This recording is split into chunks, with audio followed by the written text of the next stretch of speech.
Assalamualaikum warahmatullahi wabarakatuh. Selamat pagi anak-anakku semua. Ya, kembali lagi dengan Bu Fatin ya. Di sini Bu Fatin akan menjelaskan bagaimana materi bilangan bulat pada semester 1 ini. Sebelumnya, anak-anakku semua sudah siap belajar ya dan juga sudah siap menerima pelajaran dari Bu Fatin hari ini.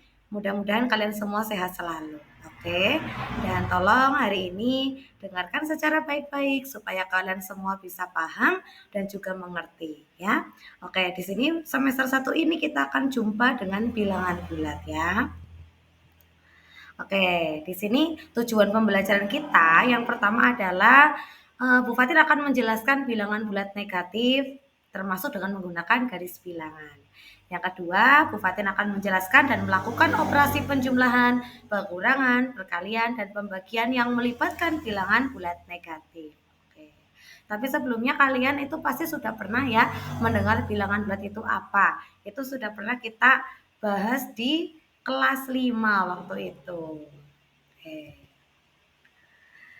Nah, untuk pengertian bilangan bulat sendiri itu adalah bilangan bulat yaitu bilangan yang dapat ditulis tanpa komponen desimal atau pecahan. Jadi di sini bilangan bulat itu tidak ada yang bernilai desimal ya, yang berkoma-koma atau yang pecahan, itu tidak ada. Nah, bilangan bulat terdiri atas 0, bilangan bulat positif dan bilangan bulat negatif. Nah, bilangan bulat positif itu contohnya angka 1, 2, 3, 4, dan seterusnya. Sedangkan bilangan bulat negatif itu ada tanda negatifnya ya anak-anak. Ada negatif 1, negatif 2, negatif 3, negatif 4, dan seterusnya. Jadi bilangan bulat itu ada 0, bilangan positif, dan juga bilangan negatif. Oke, next.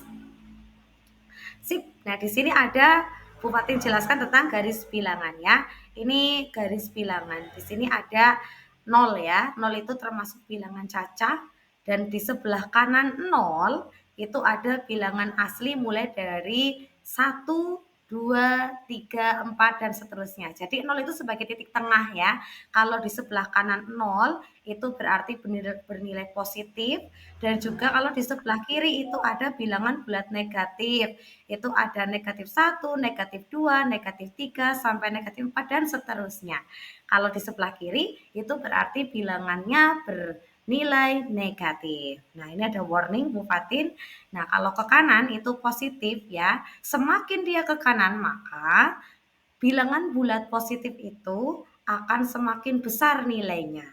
Tetapi kalau dia semakin ke kiri dari 0, nah itu nilai dari bilangan negatif itu akan semakin kecil. Walaupun angkanya itu semakin gede ya, angka negatif kalau semakin besar itu justru nilainya semakin kecil. Oke? Nah, contohnya ya, di sini Bu Fatin akan memberikan contoh. Nah, kita akan mengurutkan bilangan bulat. Nah, nomor 1, urutkanlah dari terkecil bilangan berikut. Nah, dari terkecil ya anak-anak, itu ada negatif 2, 0, 2, negatif 3, dan negatif 1. Nah, tadi Bu Fatin bilang kalau angka negatif ya, kalau kita mau mengurutkan dari yang terkecil, kita lihat dari negatifnya. Angka negatif mana yang paling besar, dia pasti nilainya paling kecil. Nah, di sini ada negatif 3 paling kecil ya. Lalu negatif 2, negatif 1, 0, dan positif 2. Nomor 2, urutkanlah dari terbesar bilangan berikut. Nah, kalau nomor 2 itu urutkan dari yang terbesar. Kalau mengurutkan dari yang terbesar, kita melihat dari angka positifnya dulu yang paling besar ya. Itu ada 3, 0, negatif 5, negatif 7, dan negatif 10 yang paling kecil. Bisa dipahami ya? Oke, selanjutnya Bu Fatin akan menjelaskan tentang operasi bilangan bulat ya. Operasi bilangan bulat yang pertama yaitu penjumlahan dan pengurangan. Di sini ada negatif 5 ditambah 7, negatif 2 ditambah negatif 4, negatif 7 dikurangi 3, dan 9 dikurangi negatif 5. Nah, sebelum mengerjakan, catatan dari Bu Fatin adalah jika tandanya sama, maka menghitungnya di jumlah. Tetapi jika tandanya berbeda, maka menghitungnya dikurang. Oke, nomor 1. Di situ ada negatif 5 ditambah 7. Nah, 1 itu nilainya negatif, yang negatif 5, sedangkan sebelahnya 7 nilainya positif. Itu ada tanda negatif dan tanda tambah, artinya tandanya berbeda, maka menghitungnya dikurang. Nah, 7 dikurang 5 itu 2. Kenapa kok positif hasilnya? Kita lihat lebih besar angka positif atau negatifnya. Karena di situ besar positifnya yaitu 7, maka hasilnya juga positif. 7 kurangi 5 2, maka hasilnya positif 2. Ya. Nah, nomor 2 itu ada negatif 2 ditambah negatif 4. Kenapa kok hasilnya negatif 6?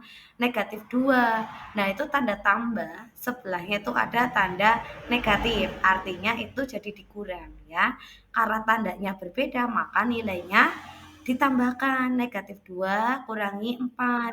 Jadi 2 ditambah 4, 6. Karena sama-sama negatif, maka hasilnya negatif 6 ya. Semoga bisa dipahami ya. Jika tandanya sama dijumlahkan dan jika tandanya beda maka dikurang. Next, selanjutnya untuk perkalian dan pembagian bilangan bulat ya. Di sini catatannya kita baca dulu. Jika di situ bilangnya positif dikali positif maka hasilnya positif. Kalau dia di sana positif dikalikan negatif maka hasilnya negatif. Jika tandanya di sana angkanya negatif dikalikan dengan angka negatif, maka hasilnya positif.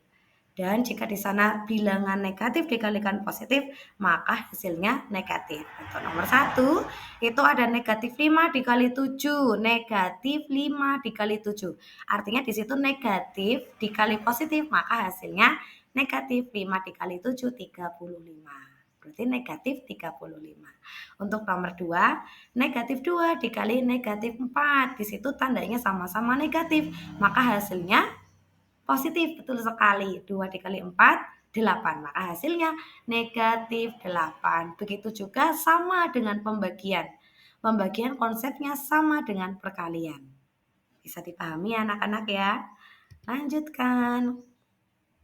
Nah, di sini ada kalimat positif dan kalimat negatif. Ternyata di dalam bilangan bulat itu ada kalimat positif dan kalimat negatif matematika ya. Nomor 1 untuk kalimat positifnya. Seorang pedagang mendapat keuntungan sebesar Rp150.000. Di sini ada keuntungan. Untung berarti dia positif. Sedangkan negatifnya, seorang pedagang mendapat kerugian. Kalau untung itu positif, maka untuk negatifnya adalah rugi. Ya. Nomor 2, adik memenangkan perlombaan dengan poin 32. Menang itu positif, berarti negatifnya kalah. Berarti nomor 2, Budi kalah dalam perlombaan dengan poin 21. Nomor 3, sebuah pesawat berada di ketinggian 3.500 meter di atas permukaan laut. Di atas berarti dia bernilai positif, maka negatifnya seorang penyelam berada di kedalaman 300 meter di bawah permukaan laut. Karena positifnya di atas, maka negatifnya di bawah. Oke? Nah, untuk refleksi kalian hari ini, silakan kalian siapkan buku tulis dan juga alat tulis kalian dan silakan kerjakan soal dari Bu Fatin dari nomor 1 sampai dengan nomor 5. Jika kalian mendengarkan, semoga bisa mengerjakan ya anak-anak. Oke, terima kasih untuk pertemuan kita hari ini. Mudah-mudahan kita bisa berjumpa di pertemuan selanjutnya lagi. Selamat belajar matematika semuanya. Tetap semangat. Wassalamualaikum warahmatullahi wabarakatuh.